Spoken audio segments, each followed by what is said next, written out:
The spring semester began beneath skies that felt new, washed clean by months of snow and silence. The university grounds bloomed again, trees blushing with the first signs of green. But though nature moved on easily, people didn't. The tension from the party incident still lingered, not as loud whispers this time, but as something heavier: avoidance. Jordan noticed the change. People didn't argue anymore. They simply didn't engage. That was worse. The silence made him feel invisible again, as if his experience had been folded up neatly and tucked away, too uncomfortable to be discussed. Until one morning, a message popped into his inbox from Professor Donnelly. Greater than, Jordan, I'd like you to speak at the upcoming campus dialogue on diversity. Theme: reimagining inclusion. Think about it. You have something important to say. Jordan stared at the screen for a long moment. His first instinct was to decline. Why keep putting himself in the line of fire?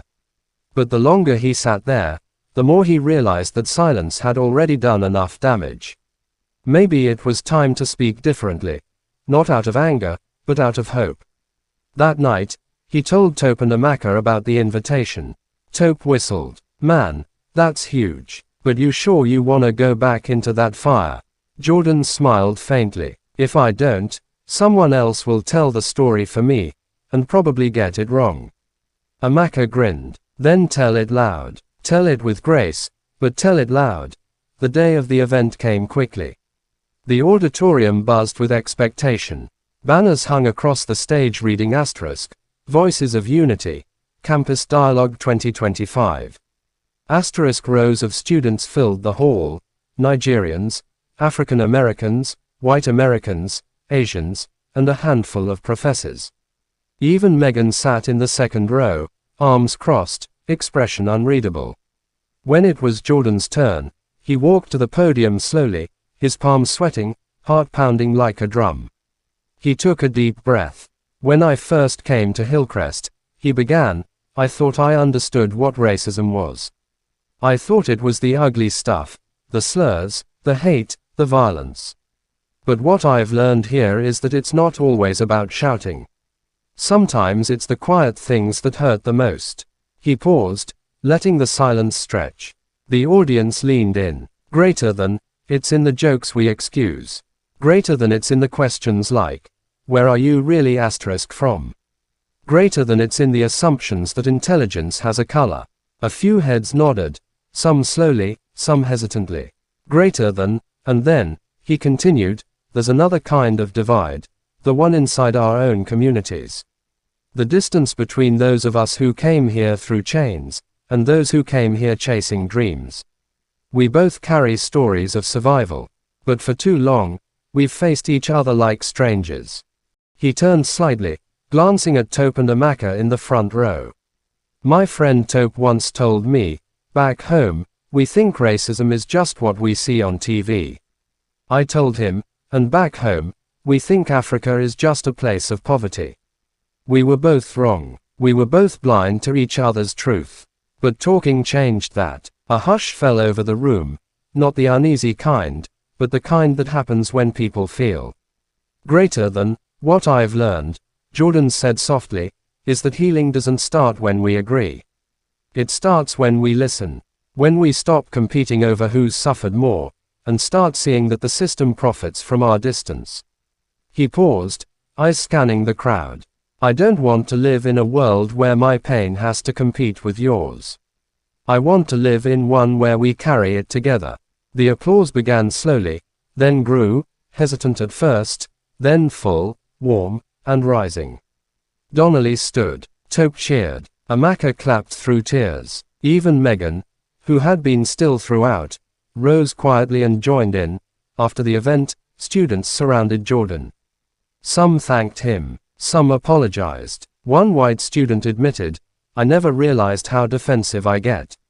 I'm sorry if I ever made you feel small. But the most surprising moment came later that evening. Megan approached him outside the hall. She looked nervous, clutching her notebook. Jordan, she said softly. Can we talk? He hesitated, then nodded. They walked to the campus fountain, where water trickled under the glow of lamplight. I owe you an apology, she began. Back in class, and, after the party video, I said things that were unfair. I didn't understand what it's like to carry that kind of weight every day. I wanted to believe racism was gone because it made me feel better. Jordan studied her face, open, honest, uncertain. It's not about feeling better, he said gently. It's about doing better. But thank you. That means a lot. She smiled faintly. I've been reading more since then. Baldwin, Coates. It's changing how I see things.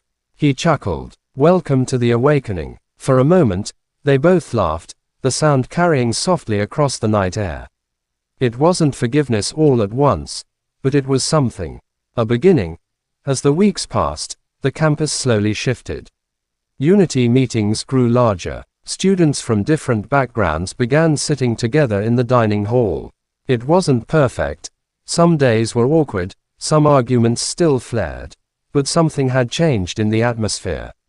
One afternoon, Tope called out from across the quad. Yo, Jordan, they're adding a new class next semester, the Global Black Experience. You should co-lead it. Jordan laughed. Co-led? I'm just a student. Amaka, walking beside Tope, smiled knowingly. Yeah, but you've been teaching all along. Jordan paused, looking around the campus, the same buildings, same paths, but somehow different now. The breeze carried laughter, music, and life. Maybe racism wasn't gone. Maybe discrimination still hid in corners, waiting to be unlearned. But he realized something profound. Change doesn't always roar.